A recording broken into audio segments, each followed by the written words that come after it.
people would come out when I was cleaning windows, and they'd say, "Neville, can you?" And I'd go, "Yes, I can." And they'd say, "I haven't asked the question yet." And it was, "No, but whatever you want, as long as it's not immoral or illegal, I will do it." Fantastic. Hey everybody, it's John Lamberton here, alongside my good friend and business partner, Mr. Jason Brockman. We're here for another episode of the Big Idea Podcast, where, as always, it is our job to help you get more customers and make more money without working harder. So, without further ado, let's dive straight into this month's episode. Hey everybody, welcome to a very special edition of the Big Idea Podcast, where today I am not joined by Jason. Instead, I'm joined by a special guest. Mr. Neville Wright joins me. Many of you will obviously recognise Neville as the author of February's Book of the Month, which was The Answer is Yes. Now, what was the question? My favourite book of the year so far, without a doubt. I absolutely love this book. I've said it's better than Shoe Dog. It's better than anything Branson or Sugar have put out recently. Neville, for those who don't know, founded nursery retailer kiddycare.com back in 1974 and exited for 70 million cash in 2011, all the whilst knocking up a £30 million property empire on the side. But this isn't your average, oh, and then I made £100 million story. So we delve a lot into the early years, how he made his first few quid, his first few hundred quid, his first few grand. You know, he started off with 37p and his dad's ladder. So the very first question I asked Neville, bearing in mind that the audiobook version of his book is 16 and a half hours long, and we haven't quite got that long on the podcast, was, well, can you give us a 90-second synopsis of your whole story so far? Just to earn a living, not to earn millions of pounds or make millions of pounds, which happened, obviously. But it was just to look after ourselves. And we started a window cleaning business, and then a property maintenance business. And then we branched out into a shop, second-hand nursery shop, selling second-hand prams. And we just grew those businesses. And throughout the 30-odd years, 40 years, we just carried on. And it was life. It was part of our life. And our families, children came into the business or businesses. And here we are. You know, we've sold quite a few along the way. Our first business we sold in 1980. And we've sold a few since. The largest one was in 2007. We sold that for £70 million in cash, which I believe is a world record for a mum and dad nursery shop. We had one shop, and I think it's a world record. So, and then since then, we've carried on building houses, and we've built 600 since 2011, and we've had many businesses, and in fact this morning I've just done a deal to sell another one. Fantastic. So that's our life story in 90 seconds. That's fantastic. Well, I don't know now. You make it sound so easy there now. So, yeah, we just rocked up, we did this, and then we exited for £70 million, and we've built 100 houses since then. Easy. So that's all you need to do, guys. Thanks for listening, and goodbye. No, it's a little bit more to it than that, I think, isn't there? Yes. One thing I found throughout your book, Neville, was there's a common theme, and it started, I think, when you were at school with chess. Yeah. And this has been a big part of your life because it was a bit of a game changer for you at school, wasn't it? It certainly was. Chess makes you think, because I was dyslexic and I couldn't read or write. But chess would make me think. If I did this, what are they thinking? So it begins to be a mind game, and it's all in the mind. So you don't have to be, I won't say intelligent, you don't have to be able to do what everybody else does. You have to think, and people say you have to think outside the box. Well, chess is an enabler for you to do that. So that's where chess come in, and chess is like life. You know, Yeah. whatever you do, there's going to be a reaction, good or bad, whatever, and it's anticipating that reaction. We don't always get it right. Certainly no. Do you find yourself, like, even, obviously you've applied those skills to business, do you find yourself even in business thinking 2 or 3 moves ahead? If I do this, then they'll react this way. If they react this way, then I'll make this move.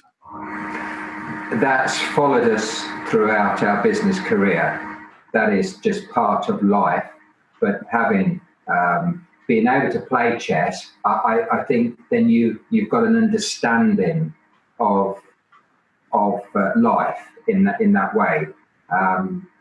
You just, when you're going to do something, you put all your ducks in a row, and if you're going to sell a product, why are you going to sell the product? What is the product? How is it going to be manufactured? How is it going to be displayed and packaged and sold? And will anybody buy it? And you may think it's the best thing since sliced bread, and nobody wants it. So you've got to play this game all the time. Absolutely. You touched on just now, obviously I see on the banner behind you there, you're quite proud of the fact that you've got dyslexia, you've got ADHD, but that's not been a hindrance to you at all, has it? It's been an advantage. Yeah. Because Dawn, my PA, who's here, she will be amazed that I've sat down for so long already without getting sidetracked into other things, because my whole day is taken up by trying to do or doing probably a dozen things at the same time. Yeah. And so it is an advantage because you can move quick, you can make decisions and go for it. In other words, you don't procrastinate too long. Yeah. That is one of the biggest problems that I see, procrastination with people either in business or wanting to go into business. And an ADHD stops you from procrastination. Yeah. So you are pulling the trigger. You're taking action a lot more than your average person, aren't you? I think in the book it says, fire, take aim. And that's very often what happens. Exactly. How do you follow through on that? Because I imagine you have lots of ideas. Entrepreneurs, they all have lots of ideas. And if you're flitting around from idea to idea, do you follow through, or do you then hand over to your team? They follow through and you're on to the next thing. I'm a great one, as Marilyn would say, that I go out and I make things work, and I do a deal or whatever, and then I leave the nitty-gritty to other people in the office. And they say, "What have you done today? What have you brought us today? Do we need any more of this?" Yeah. But it works. It does work, and I do follow through. But I can't do all of the administrative work. Yeah. So that's you need a team of people. You need great people who want to do that job, who excel in that job, and who get a buzz out of doing that. So I get a buzz out of what I'm doing, and you've got to find the right people to go around you who get a buzz out of what they're doing in that organisation. It's kind of the management team, the implementers, isn't it? It is, and there is a job for everyone. And it's just people finding what they love to do. Yeah. That's a common theme I think I found from your book, was putting people in the right roles. Often you'd hire people to do one job, and then 3 years later they're doing something completely different. So many times that, we had a really interesting organisation that because it was in one place, one location, so we not only had a retail business there. We had the buying department, we had the sales department, we had the spares and repairs, and we had the photographing department, the video department, and the pick and pack. So many jobs. So we had a restaurant there as well. So it was like, come in, you may come in for a pick and pack job, and actually be the best photographer in the world, because you've not been given the opportunity to do that. But in our organisation, there was an opportunity to do the best job you could and give that job away and do something that you like. Fantastic. It's round pegs and square holes again, isn't it? Yes. Fantastic. So can we talk mentors? Because there was a lot of people mentioned, particularly in the early days, who gave you lots of advice that clearly stuck with you, because 40 years later, you've remembered these people and you've remembered the lessons that they've given you. Yes. I remember particularly, was it Arthur who told you speculate to accumulate? Yes, Arthur died. I think he was a cousin, it was in the family somewhere as an uncle or cousin or what have you, the extended family, and he worked in a hospital, and I remember he had a brand new Land Rover, and I said, how did you, I was 13, I said, how did you get that, Arthur? And obviously I'd listened to my mum and dad. They'd obviously been talking the night before, how did he get it? So you thought I'd ask? And I did listen, and I how did you get that, and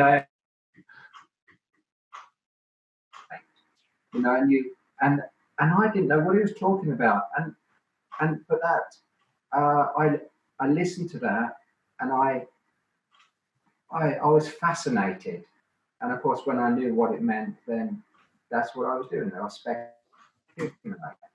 Fantastic. Accumulate. I was speculating, and then the accumulation comes along as a byproduct of doing something that you like or love or make an effort to do. Absolutely. I mean, one of the key factors that I identified from your story was compounding. So, you remember where, it's very easy to gloss over this £100 million plus empire that you've built up, but we've got to remember where this all started. And I think the line you used was you went from, in one morning to the afternoon, you went from being a beggar to being chairman of the board. It's in the mind. Yeah. Basically, you borrowed your dad's ladder and you spent 37p on a piece of scrim, and that was it. You were a window cleaning business. Yes. And it was a business, and it wasn't a round. And there's a big difference between a window cleaning business and a window cleaning round. Mm-hmm. In the round, you can only do, say, 20 houses a day at 50 pence a day. So in those days, so he's getting £10 a day. You do that in a fortnight, and you've got a ceiling. So a window cleaning round has a ceiling to what you can earn. A window cleaning business it's got no limit, because that window cleaning business it was actually, I didn't class it as a window cleaning, it was property maintenance. I realised after a few days I wasn't in the window cleaning business. I was in the property maintenance business, just cleaning windows. Yeah. And it's this being able to adapt to your circumstances. And after a couple of days, somebody would say, Neville, can you clean the gutters? Or can you mend a fence? Or can you? And this is where the book comes from. This is where the title of the book comes from. The answer is yes. So I played a game. I played a game of chess, and it's like people would come out when I was cleaning windows, and they'd say, Neville, can you? And I'd go, yes, I can. And they'd say, I haven't asked the question yet. And it's, no, but whatever you want, as long as it's not immoral or illegal, I would do it. Fantastic. I tried to do it. There's a fantastic tale that you tell in the book about this young lad, and it's just about getting dark, and he's hurrying along, and it's really dusk out there now, and he's trying to squeeze in one last window clean because he can get an extra 30p in. But it's not, for me, it's not about that extra 30p. It's what you did with that 30p. You then went off and invested that in a wheelbarrow of sand or a bag of cement for a property you're doing up then. So you've constantly reinvested. And I think you famously said you lived on 10% roughly of what you earned. Yes. 90% stayed in the business, it compounded. I mean, if you imagine what that 30p's turned into 40 years later, just that one 30p from that one extra shift that you did. Yes. And if I bought a barrow of sand for 30 pence, you'd go into the builder's yard with your barrow and you wouldn't get the dry sand, you'd get the sand from the bottom, which is wet. Well, it's heavier, but it's wet. And then, but you can build it up. So really, you can get 2 barrows in one, 40 fiddlefuls, and always get the sand from the bottom, so you can heap it right up. And it doesn't. If you've got the dry sand, it would just fall over the side of the barrel. So a goal within a goal. Exactly, 60p's worth of sand for 30p.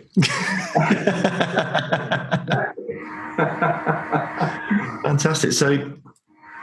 Again, there was a comment here. I really want to stay on compounding for a little bit. You said, if we spend what we earn, we're going to be poor. If we save what we earn, we're going to be wealthy. And I think that's the key thing that most people get wrong, I think, in business. As soon as they start making a little bit of money, then a new BMW arrives on the driveway. Yeah. And, there's the foreign holidays start happening, and they don't have that delayed gratification that you did to say, well, actually, we're going to build something pretty phenomenal here. I think because we lived in a 10-foot caravan in the winter of 1973-74, and that was bad. And we had a child, 3-year-old girl with us, our baby, and I think the thought of going back into living in those conditions forced us to save and invest what we'd saved. It's only a little bit, and we talk about investing 30 pence, an extra 30 pence in a day. Well, the next day it goes to 60, the next day it comes to a pound, and so on. So people, I do believe they want to start higher up, and the journey of 1,000 miles starts with one step.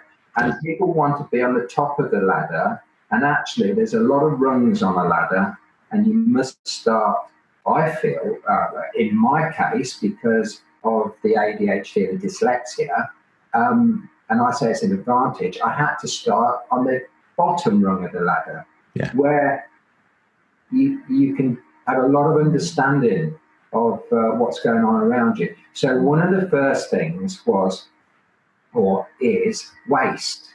So you can make money by saving money. So there was no waste bin in our house. There wasn't any waste. Yeah. Anything that burnt went on the fire. Anything that you could eat, you made it into a meal. There was no waste. So people actually, when you go into a business, the first thing you look at is what waste is going on. Yeah. And you can save that. You can save a business by saving the waste. There's a tremendous story. I don't remember the exact figures, but I think you added something like £250,000 to the bottom line just by settling your invoices early and asking for a discount, saying, actually, we got 90-day terms. If I pay in 7, can I have 15% discount? And just literally without putting the prices up, without any impact on the customers, the suppliers got paid quicker, and you added £250,000 to your bottom line. Yes, and it was twofold here. So if you pay your bills on time or early, or as we used to say, pay in a day, then people would take notice of you. People would be putting stock into your business because they knew they was getting paid, as opposed to other people's businesses when it was like 90 days. And if they had any clearance, if they needed to shift some stock quick, it was obvious to them where they was going to shift it. We had we got the first phone call, and this is why I used to take my phones everywhere. And I never paid for a holiday really, because the phone used to ring. People used to be a bit annoyed sometimes. I was always on the phone, but the thing was, it was paying for the holiday. Yeah.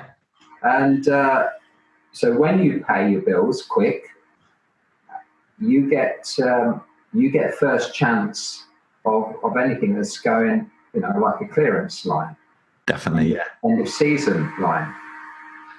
I think you're always looking for a win-win situation with the reps, with the staff. There was always a positive for both parties, wasn't there? There was, yes. They got their money very quick. They shifted all their stock in one go, so their transport cost was less, and we had product at half price that we could give to the customer, and everybody was happy. Fantastic.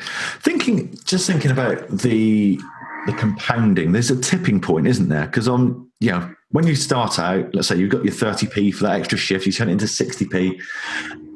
At what point where is that tipping point on that 40-ish year journey from setting up cleaning windows to the £70 million exit in 2011? Roughly, where is that tipping point on that axis of 40 odd years? I find it's a tipping point every day on something or other. So it's being happy with what you're doing and keep pushing yourself. And there's a tipping point in pushing yourself because you learn something. So there's a tipping point in learning new skills, new things. People read books and listen to tapes or audio, whatever. Everything, every day, you can learn something. And so they're not big tipping points. They're very tiny tipping points. And then they become bigger and bigger. And so people look for the big tipping point, and it's not going to be there unless you've had thousands of small tipping points. Yeah, exactly. I guess in terms of like the financial point of view, it's never going to be, you imagine you're climbing those rungs of the ladder, it's not going to be any of the first few hundred rungs, is it? It's going to be way up in the clouds. Thousands. Yeah, yes. Exactly. Yeah, don't look down, whatever you do. Just look up. Yeah, just to go back to that tipping point. So we was in a caravan in 73, 74, but in 1982 there was a massive tipping point after thousands of tipping points. So there's a massive tipping point. We went into probably the biggest and most expensive house in Lincolnshire, in Stamford, at that time. And so that was a huge turning point for us to get that house. It was in the recession, and we got about 36% off of the asking price, and we paid cash for it. So in that 8 years or so, there was an awful lot went on, and it compounded. And I do talk about in the book about keeping under the radar just in case we failed. And then when it emerged that we had bought this house, people couldn't believe that we'd got it, but we kept under the radar and working. And I say we was working when people was on holiday. We was working when people were sleeping. We was working when people was watching TV. So very often there's too much TV, too much sleep, and we can all do an extra couple of hours. Absolutely. So I'm going to touch on that now, because our group on Facebook is called Ambitious Lifestyle Business. So we are all about working smarter, not harder, and they're not hustling. The cover banner on the Facebook group is "I hate hustle." So one of the things that I was asked to ask you is, are you a hustler? And can you describe a hustler? Well, there is a... To me, hustler is two things. There's I would always say a hustler is someone who cheats, who cons, and I'm absolutely not saying that's you for a moment there, Neville. You what? Sorry. So a hustler to me is someone who cheats, who cons, someone at cards. Not you at all. I know that. The current badge of honor that people wear and say, I am a hustler, is a hard worker, but they wear it as a badge of honor. I hustle. I grind. It's an American term. All right. It started from this guy in New York who absolutely wears his hustle as a badge of honor. I bring my hustle every day, and it really grates on me that he calls himself this. But it's basically, undoubtedly, Neville, you have been a hard worker. You've been a grafter over the years. Well, I will say this. We didn't want to sell every pram, but just the next one that somebody wanted to buy. Yeah. So if that's a hustler, then okay, that's it. But you've got to fit the product to the person. They have to want it. They have to need it. They have to be fully engaged, and you're not forcing it. Yeah. And so our thoughts. I used to say to all the staff, especially the new ones that come in the door, do you know what that person wants who's coming through the door? And they used to say, oh, I don't know, a pram, a cot, toys. And I go, no. All of them want the same thing. The thousands and thousands of people who come through the door want one thing. And they want a salesperson to sell them something. Because, and if that salesperson gets it right, then the customer is happy. Yeah. But also, don't disappoint the customer by saying, "Can I help you?" No, I'm just looking, and go away. That's you don't do that. You help that person get what they want. Yeah. That's what they want. They want a salesperson to sell them their products. Yeah.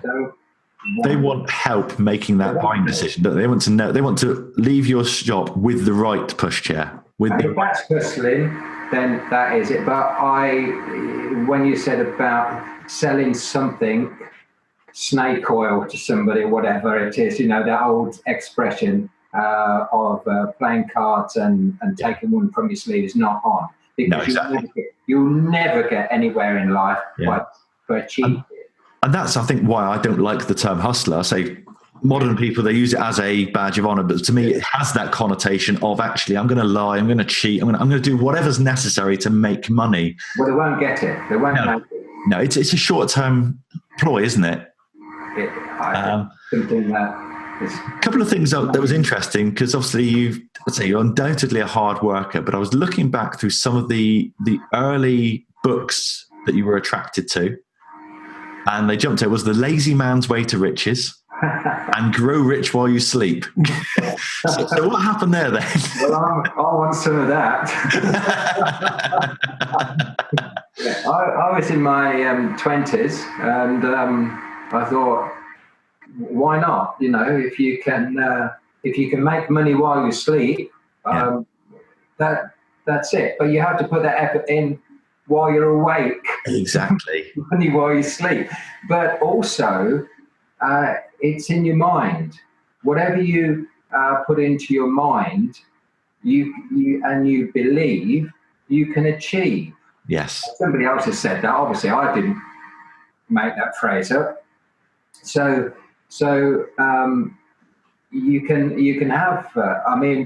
I get passive income while I'm sleeping, but I've made the effort to get that. And then the lazy man's way to riches.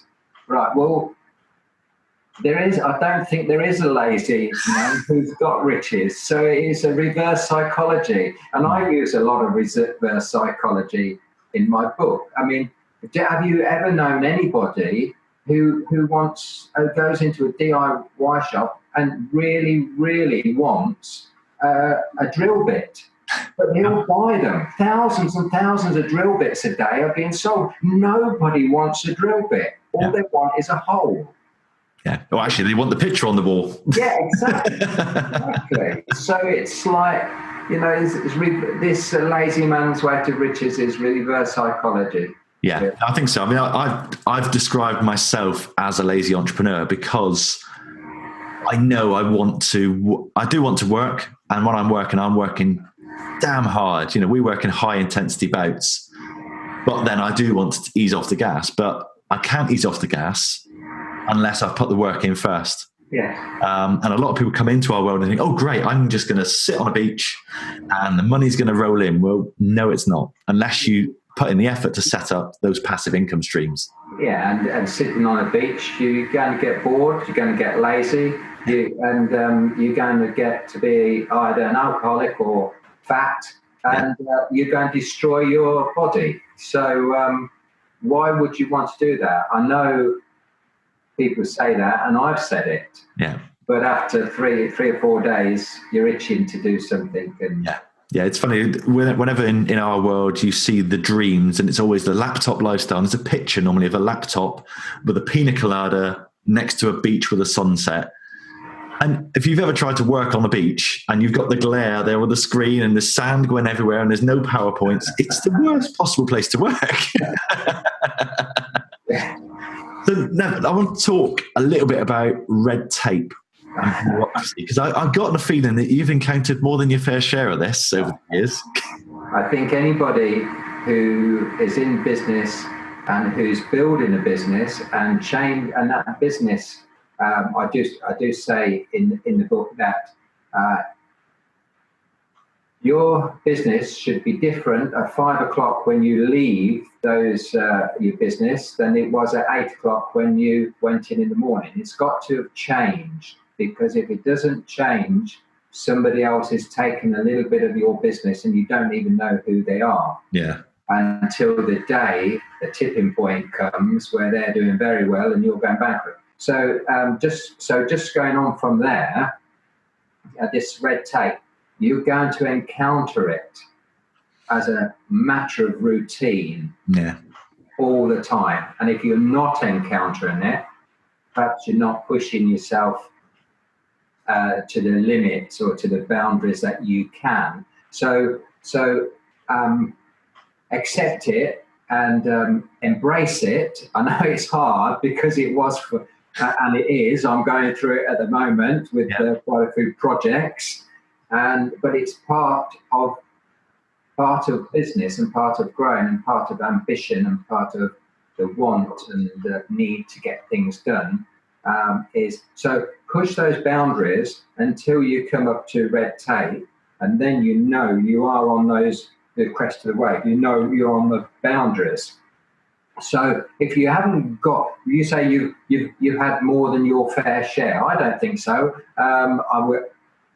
We've had more than we want. We could have done without it. Yeah. Looking back, without that, you're pushing, and I know there are some unfair things that goes on, and we've had a good share of unfair things, and life is not fair, but you can't be saying that. And I think one of the things when we started in business, I stopped saying life is not fair, because it is what it is, and you have to get through it. So, red tape is an annoyance. It is, and we could do without it. And I think we need people in the government to try and understand where the small business is coming from, what they're trying to achieve, and what they are achieving for the country and the economy, and just be a little bit different on people that are actually making an effort. Yes, the actual wealth creators, the job creators. Yes, yeah.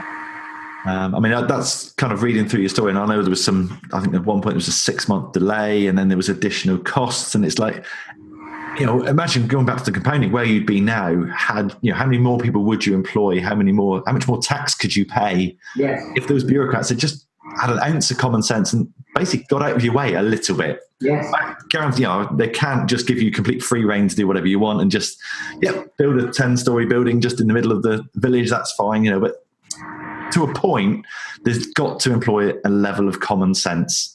Yes. Which I know it's not that common. No. So there was a famous story that you told about walking into the dole office as a young lad.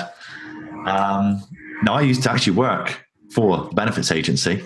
It was you, was it? It wasn't me. I know I look good for my age, I know, but I think I started in 95, so I don't think it was me. But it was, and the advice is still being given out now.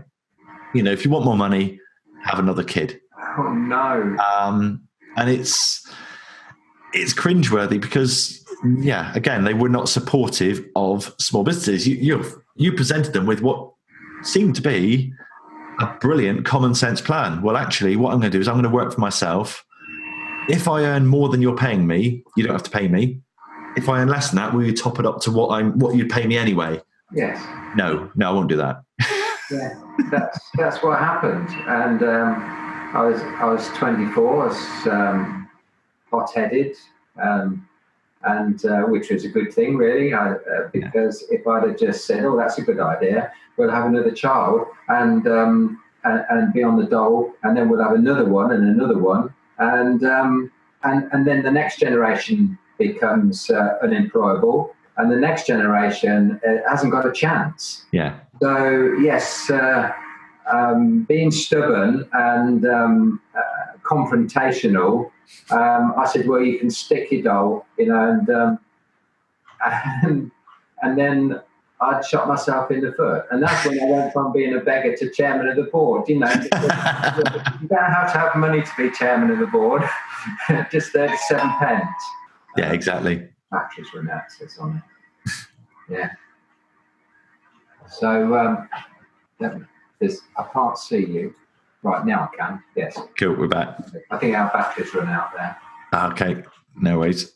So what about working with family? Because this has been a family business for you, hasn't it? Literally every generation of the family is in the business or has been in the business. You've worked with Marilyn pretty much since day one, haven't you? That was one of our wants and needs and ambitions, was to work together. We wanted to be with each other, so obviously we wanted to get married, which we did. We wanted a family. There's a goal list. I wanted that. They was the primary things. Yeah. To be together, to work together, and that was our life. So it was nice. And then when the children grew up, they naturally wanted to come into the business. Well, they had to come into the business when they was younger, because that was our life. Yeah. And when we had a shop, you had to go to the shop, or you couldn't leave them at home. So we made the decision that 10 is a good age to start earning money. Yeah. 7. And they were paid for every hour they worked, weren't they? Exactly. Yeah. Exactly. Now, that is something that encourages people, but you begin to love what you're doing, and they loved what they was, and they was getting rewarded for it as well. So I don't think the rewards were as much for them as doing what they was doing. I think they liked doing what they was doing. The rewards was a secondary thing. Fantastic. Because we work with quite a lot of family businesses, multi-generations, and often you see them, they either work very effectively together or they work harmoniously together. Very rare that you see the two come together and actually they can work well as a business and they can actually get on with each other. Yes. There's probably conflict there somewhere, isn't there? I think every generation has its own wants and needs and ambitions, and as the family grows, you've got people coming into the family, and they've got their own wants and needs and ambitions, and that's part of life. It is, and gelling together, just even for a few years, is great, because you've gone forward, and that's another phase of your life, which is great, and everybody has learned from it. They have, and we always thought that, especially Marilyn and myself. Marilyn was very quiet and very shy, but very intelligent. I was very loud and noisy and running about like a headless chicken. And but I couldn't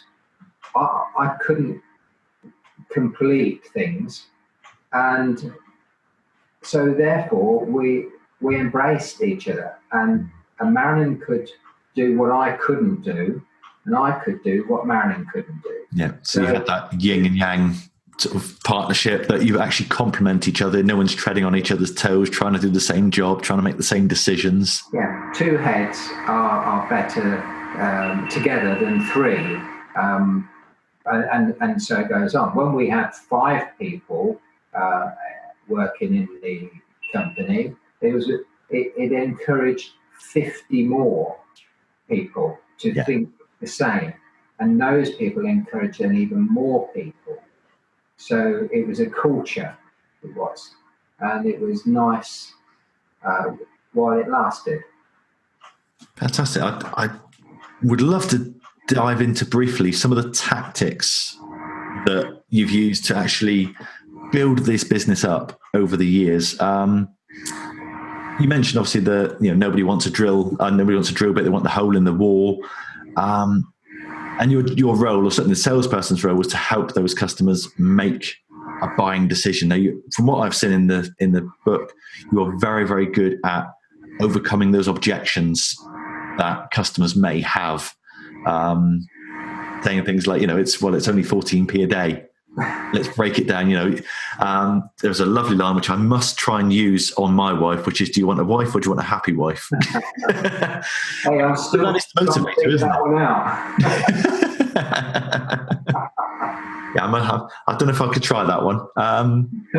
But also things like petrol. You did the free petrol offer. So, you were getting people from miles around coming to the store, and you'd identify, well, actually, why wouldn't they come? And it would be, generally, the bloke would say, well, I'm not driving 2 hours to get there. Do you know how much that's going to cost in fuel?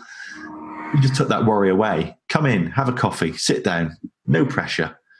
But it was almost like, to me, it was like Arkwright's store, a very big version of Arkwright's store in open all hours. Get them in and then do not let them leave empty-handed. Exactly, because you make these rules because you've made mistakes. And early on, we found that people was coming in and there was procrastinating. They wouldn't make up their mind, and we would let them go. And then they would come in 2 weeks later and say, I'll take a pram as an example because it's a primary thing. I saw a pram and but I can't see it now. And you go, no, they're all sold. Well, I wish you'd have told me that you hadn't got many. and then all of a sudden it was our fault. Yeah. We told them, and it was our fault because we should have told them. And it may sound pushy that, people used to come in, they used to get a demonstration. And of course I was all for time and motion and how much it was costing. Yeah. So if a salesperson had spent an hour with a couple and demonstrated the product, why shouldn't they get the sale? So if the customer wanted that product, so the customer generally wanted the product, but then there was an excuse. Well, I'll come back when I get paid. I'll come back when I near the time of having the baby. I'll come back when. So you get all those objections, and you say, well, can you borrow somebody's credit card and pay for it now if you really want it, and because it might not be here when you get paid. Gone. Yeah. It's that fear of missing out, isn't it? Yeah, I'll get it nearer to where when the baby's doing. They go, but we won't have it. So therefore, the guarantee, we started putting all our guarantees when the baby was born, not when they bought it. So that overcome another objection. Do you think that's where things people like Comet and MFI went wrong? Is by they were just happy to let people come in, browse the products. The salesman would walk up and say, "Can I help you?" "No, I'm just looking." "That's fine." And then people were then going away and buying it elsewhere on the internet. Yes. Well, we had a bank of laptops in the store where people could go down, sit down, go onto the laptop and go onto other people's sites while they was in our store. Yeah. So there's another objection. Well, I'll go home and I'll have a look around to see who else is doing this. And you go, well, don't. Brilliant. Go and sit over there, grab a coffee, do it here. And in actual fact, if you want to know all the sites, because we can give you a list of 40 sites that all sell prams. Yeah. And they go, wow, that's incredible. And they go, oh, this one's cheaper. And I go, but they haven't got any stock, have they? Yeah. Yeah, we will be half price when we haven't got any stock as well. Yeah, we can sell you an empty cardboard box for half the price. Yeah, no worries. So, you take the objection and you do something with it, you turn it around. Definitely. So, and this applies to any business.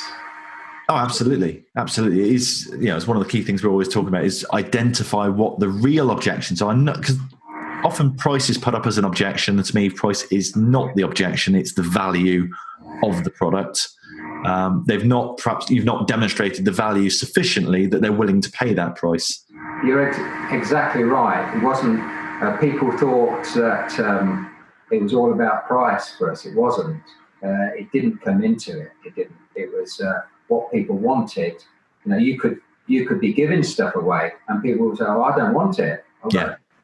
Why would I want a pram when I haven't even got a baby? It's like, no, so you're selling to the wrong person. Yeah. Right. And it's not about that. People will have what they want, and very often they would like something a bit better, and then it was our job to show them how they could get it. I mean, we still do it now. We've got 140 industrial properties with tenants in, and some of the tenants are first timers. And if they said, well, how much is it? And you told them it per year, they'll go, oh, no, that's far too much. But I go, well, can you afford £5 then? Yeah. And they go, oh, yeah, £5. I said, all right, give me £5 and you can have the premises. That's £5 in the morning and £5 in the afternoon. Now, can you spray cars or whatever they do in that workshop? Can you make your money plus £5 for the morning? And they go, oh, yeah, that's no problem. And that's what you do. Or you break it down. Can you afford £5? And they go, yeah, I can afford £5. So can you make enough money in an hour that you can make it for yourself and give me £5 an hour? Yeah. So all of this, but you've got to remember there's 24 hours in the day. So this is the rent. It's £5 an hour for 24 hours. But you have to break it down very often so people understand just what they've got to do to get past that scary big number and actually break it down to something that's much more achievable and that you're actually used to. That's it. And they can break it down to what they do, how much they can make, and what they've got to do. Yeah. And again, if it means working an extra couple of hours a day, then it motivates them to do that. Yeah. Can I take you through some recessions? Because it seems to me you've spotted the opportunities in recessions. You mentioned earlier about the property that you picked up in the early 80s during the recession. Obviously, you exited the business during the last Great Recession. How have you spotted those warning signs, and how do you keep focused on the opportunities that are out there during tough times? Knowing your business, knowing people very often say, well, I want to get into this business, whatever business it is, maybe property. Okay, so what do you know about property? And they go, oh, well, not a lot, but so in your town or village or area within 5 miles of where you live, do you know every property that's on the market? And if they say no, well, you should do. If you're going into a property business, you should know every property that's on the market, every property that's for sale, whether it's 2-bedroom, 3-bedroom, 1-bedroom, whatever, how much it is. You should know what the letting property is all about, how much it is, what you get, what's on the market. You should know all this. You can't just go into something and say, oh, well, if I'd have known about that property, I would have bought that. No, you wouldn't, because you don't know enough, and you've got to know your subject. You've got to know about prams. If you're going into selling prams, you've got to know about the prams, all the manufacturers, what the prices are, who's selling them, what your competition is, or what your strengths and weaknesses are. And it's, I forgot the question. I forgot what you said. It's about spotting opportunities. I mean, the reason I ask is we've got a guy here locally in Plymouth called Chris Dawson, and he started The Range, which is superstores. Pre-2007, he had about 4 stores. And he was, he was doing okay for himself. He had a couple of stores here in Plymouth. He was doing pretty good. And then the recession came. And whereas most people would have sort of battened down the hatches and said, oh my God, what we're going to do, he went around just buying up stock, buying up premises. He took on all of MFI's stock when they went bust for pennies on the pound.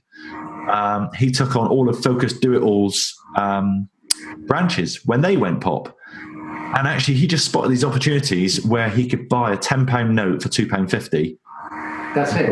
Fantastic. And now he's planning a £2 billion float of the range, which, he was doing well 10 years ago, but the majority of his wealth, probably 90% of his wealth, has come during the recession. And that's just from spotting these opportunities where others have failed during the recession, and he's taken advantage. They spot the opportunities as well, but there's procrastination, and they don't want to make this decision where somebody else will make the decision, and that's it.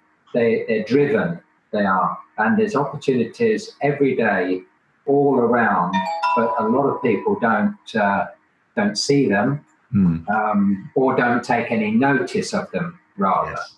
Because somebody said to me years and years ago, and this is in the book, I could have bought that property that you bought. Yeah. Go, no, you couldn't. And they said, oh, I could have bought it. And I go, no, you couldn't have bought it. And they go, why? And they're, because I bought it. And I looked at that property at 6 a.m. I was outside the estate agents at 5 to 9. I went in and I bought it, because in those days it was a price and that was it. And I went in and bought it. I said, when did you go? They said 10 o'clock. I go, well, you couldn't have bought it then, could you? Because I already bought it. Yeah, it was already sold by then, yeah. It's easy. And that's when business becomes easy, because you just got to get up in the morning a bit earlier than other people. Absolutely.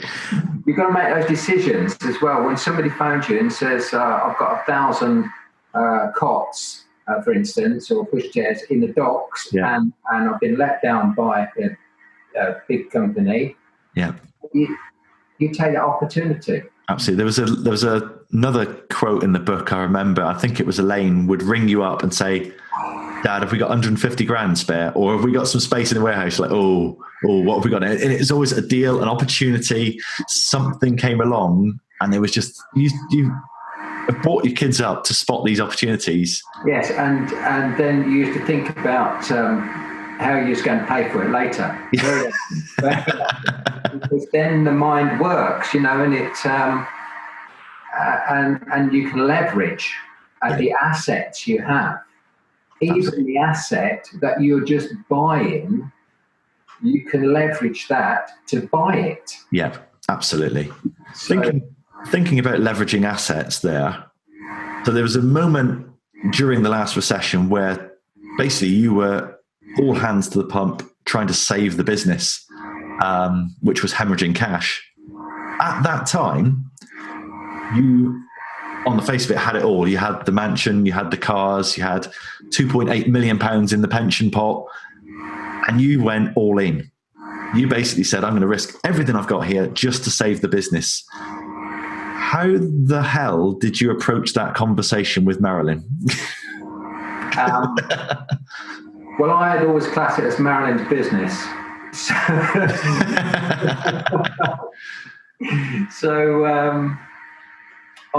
Can I just tell you a story about? Of course you can, yeah. How we look at business. But when Marilyn was 16 and I was 17, and I just got this second-hand car, and I'd just been through this course on time and motion on the company that I was working for. So I pulled up to the garage, and my job was to fill the tank, because time and motion, there's two people in the car. Her job is obviously to go and pay. Yeah. Time and motion, that's it. So I'm focused. I said, go and pay. And she says, well, it's your car. It's your car, you pay. And I tell you what then, okay, I put the pump in the pump. I said, I'll give you the car. So you can have the car. Now, it's your car. You can have the car, now go and pay. So that was the philosophy right from the early age. You can have it because I'm here for a while, and as we were speaking before we was on air, there's a little bird on your shoulder every day saying, "Is this the last day?" So who cares?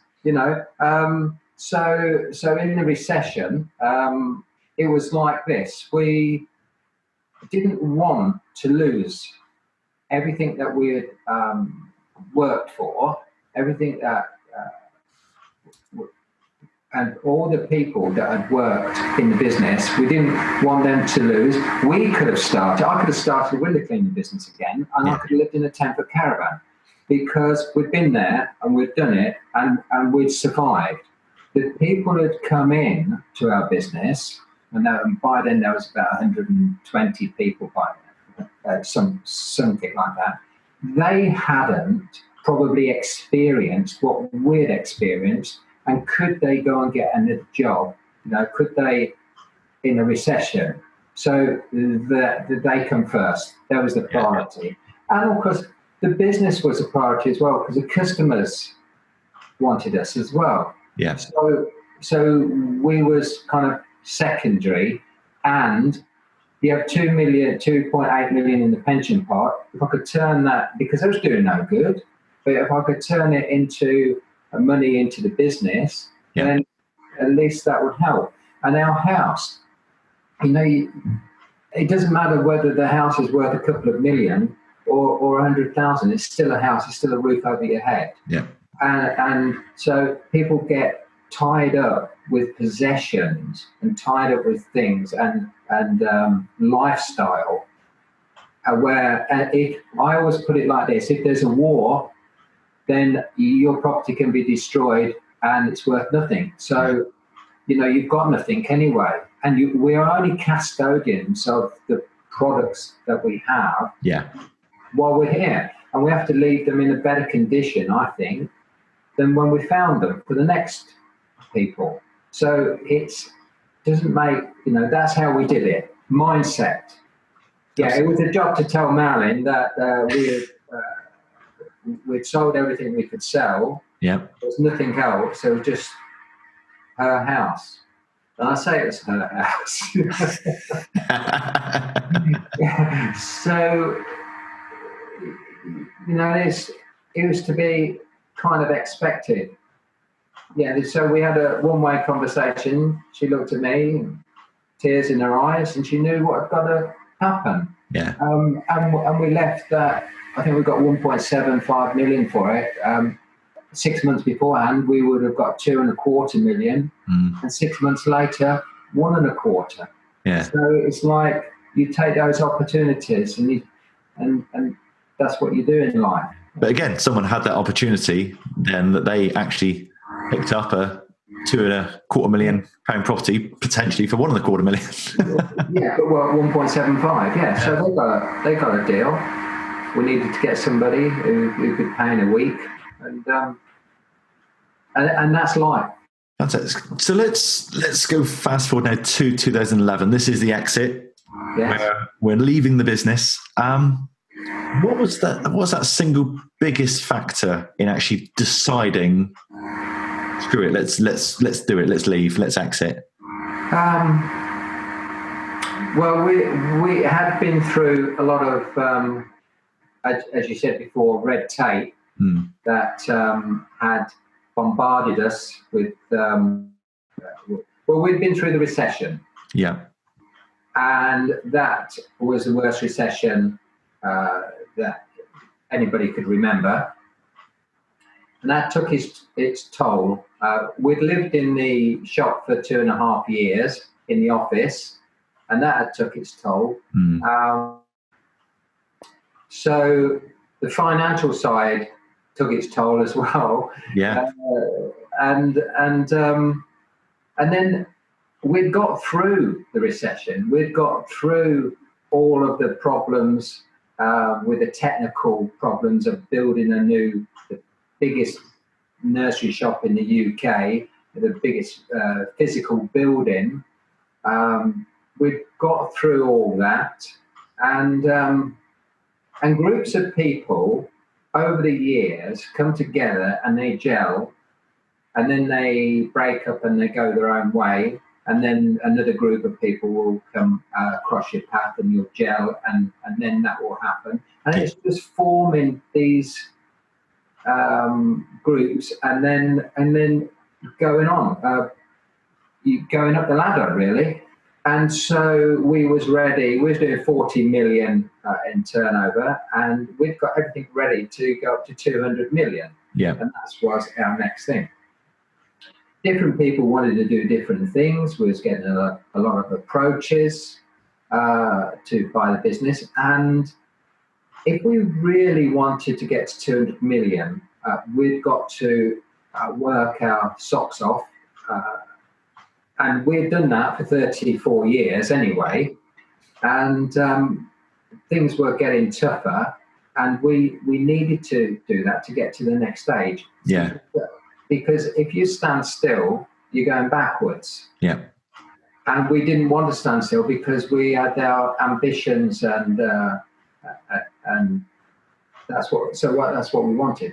So I think it's almost that you knew what the business needed to take it to the next level, but your desire to be there and to do that was not that great compared to actually let's give it to someone else who can take it on to that next step of the journey. Yeah, so there was a window of opportunity where we could hunt for an acquisition to bolt onto us, because there was lots of acquisitions out there that probably we could have picked up very, very cheaply.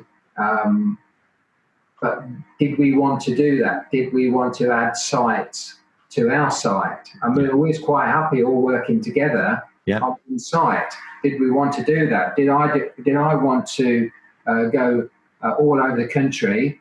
And did Marilyn? And the answer was no. We didn't want to do that. We wanted to still be together and not expand the business by acquisition. And one day I thought, well, actually, let's be the hunted instead of being the hunter. And we'd sold 3 of those businesses before, from 1980, 1986, and we'd done it before.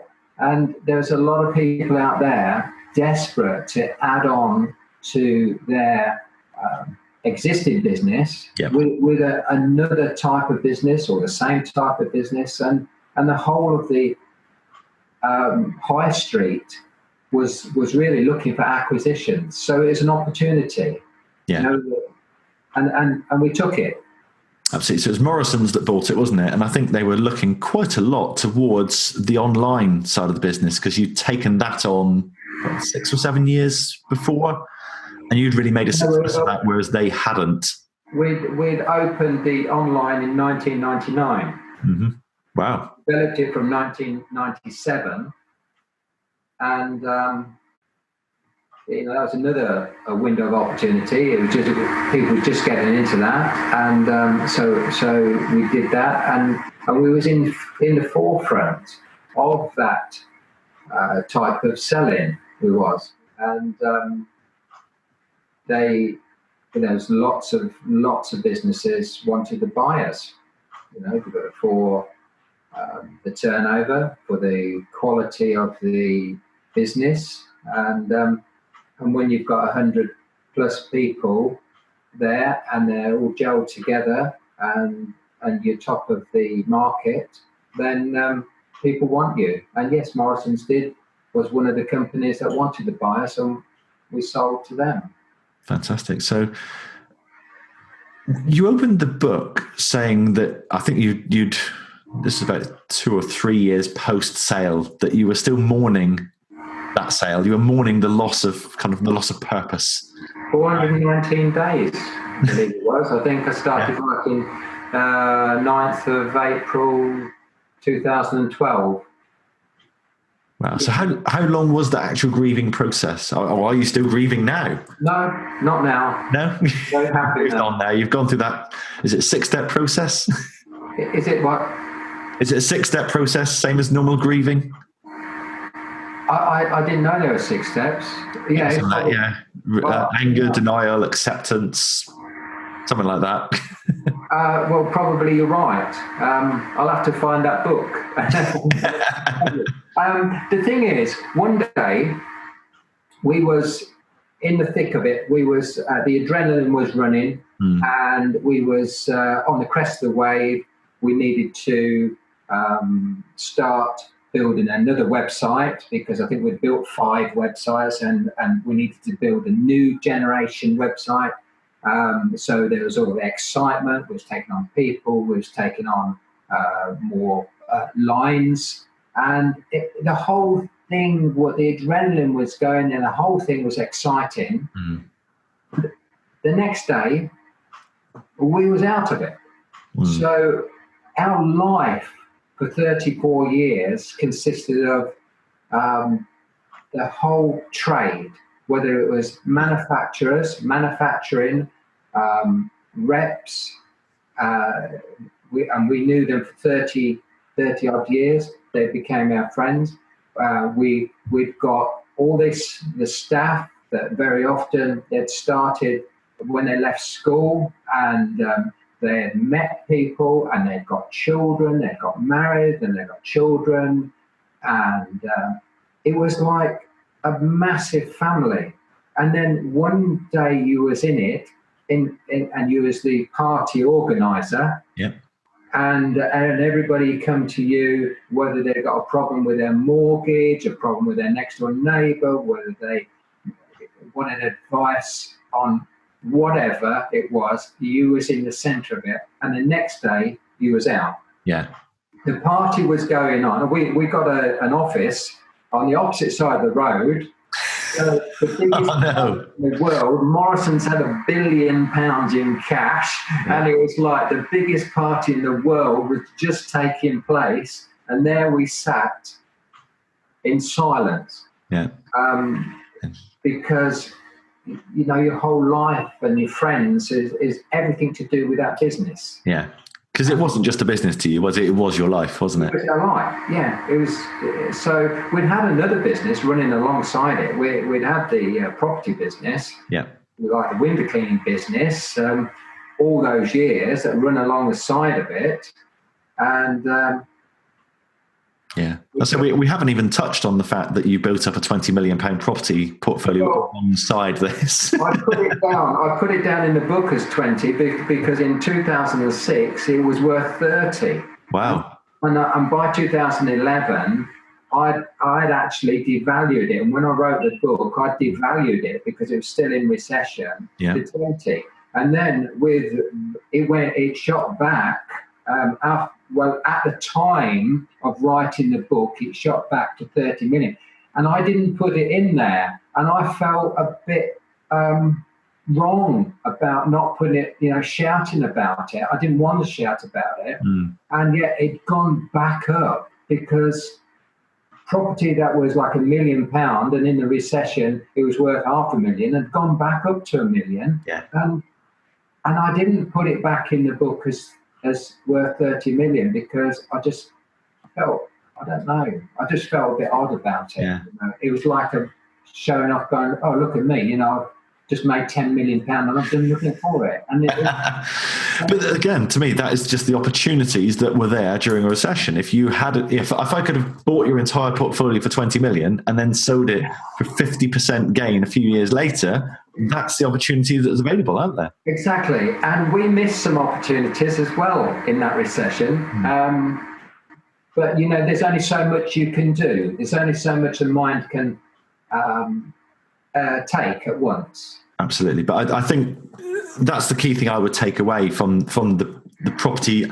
I don't want to call it a sideline because that completely demeans what it is. But essentially, you've done this on the side alongside the main business.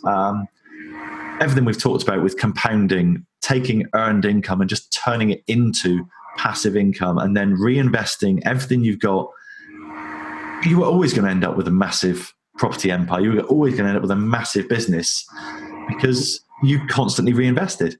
You see, one of the things that we used to think about was if we've got some money from the sale of the retail, not the sale of the retail shop, but as the money was turning over, if you've got some money there sitting in a pot, then why not put it into a property? Because in that way, somebody then could live in that property or they could work from that property. Yes. So you was creating more work.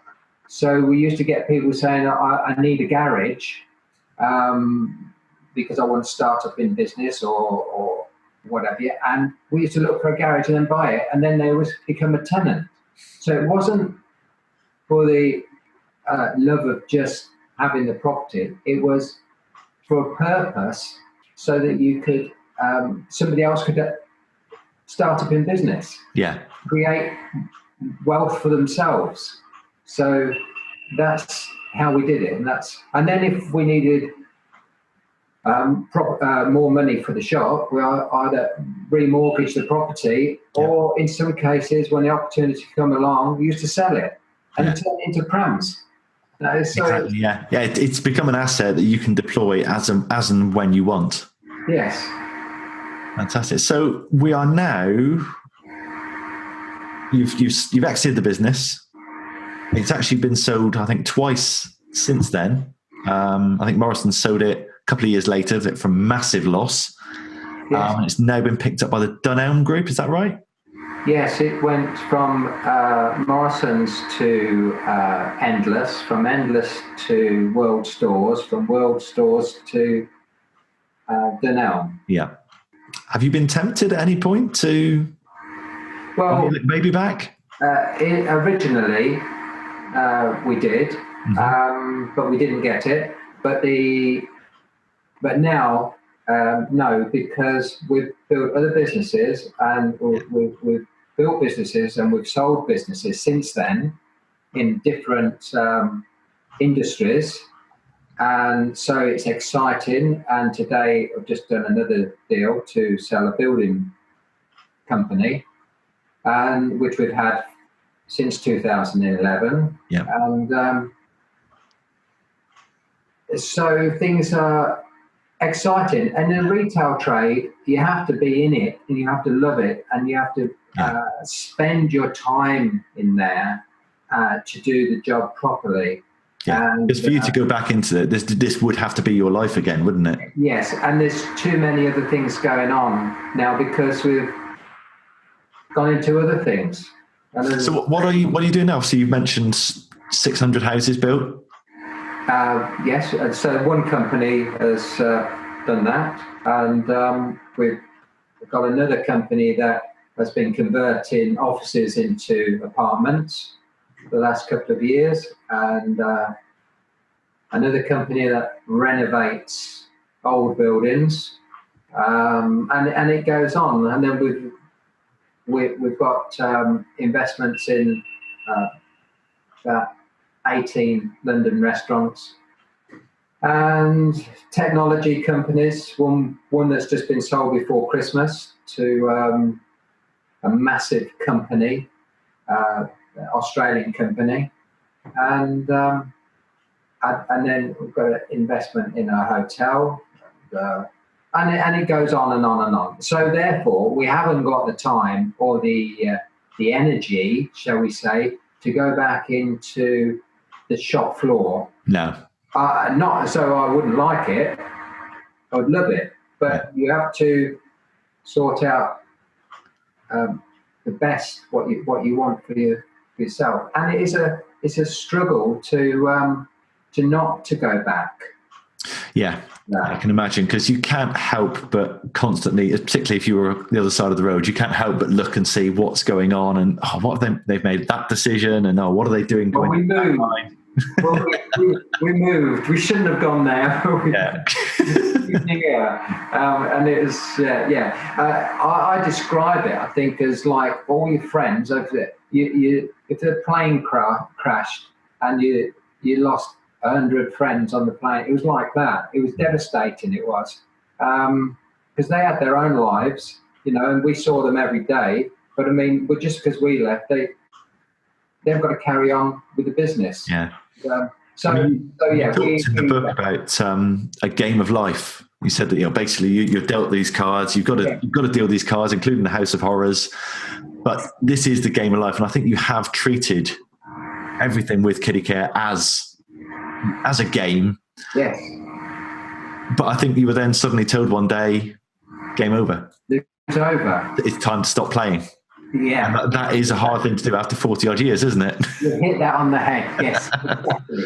Yeah. The game. You've come to the end of the game. Yeah. I wanted it to last forever, and most people have the game that does last forever because they don't go through. They don't use all their cards. You're dealt with a hand of cards, and I say, if you want to go through life, you've got to go through that theme park. You can't just go on the slides, the swings and slides. You've got to go into the House of Horrors and as well to get through.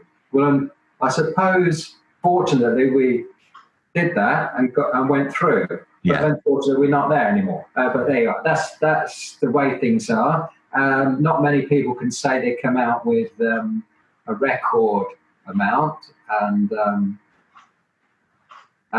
the day I think, well, if you read the book, the day that the £70 million in cash was deposited into the bank, we wasn't at work. I was. You're cleaning the drains, I think, weren't you? Cleaning drains on a on a site.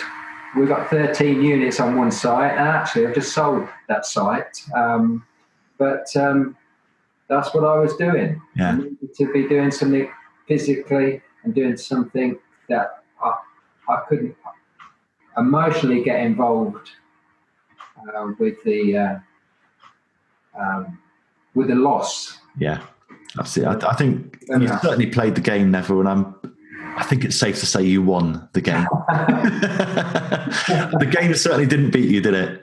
No, nearly. Yeah, it did. So, well, where can people find out more about you, Neville, if they want to find out more about your world? Obviously, there is the book.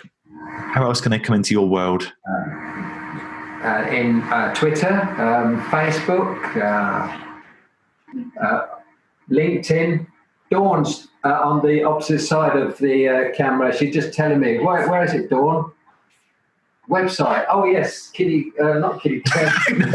You've sold that business, remember? I did, yeah. It's NevilleWright.com, and then Twitter, Facebook, LinkedIn, and the book is on audio and everything else. Yep, it's on Audible, it's on Amazon. It's called The Answer is Yes. Now, what is the question? And as I said, I absolutely loved the book, really did. Absolute pleasure to read it, Neville, and yeah, pleasure to meet you. And all the money has gone to a company that's been going 70 years, Lend with Care. So it's for new startups all over the world, which I'm very pleased to have donated that money to them. Fantastic. Did not know that. Thank you very much. Yeah, so I think it's quite a few thousand.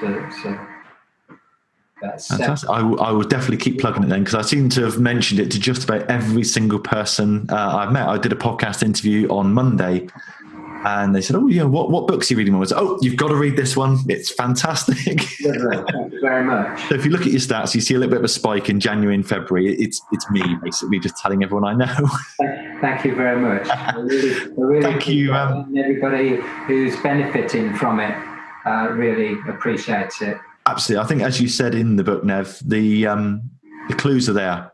If you want to succeed and you genuinely want to become wealthy, the answers are all there, aren't they? They are. Yeah, some are in disguise. Fantastic. Thank you very much for joining me, Neville. Really appreciate it. And thank you for joining us on the podcast. You're very much welcome. Thank you very much. Thank you.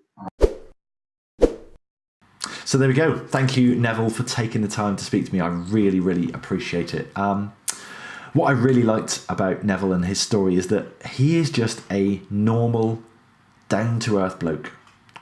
He's not reinvented the wheel. He's not done anything that's superhuman. He's not done anything that you or me couldn't do given 24 hours in a day and 40 years ahead of us.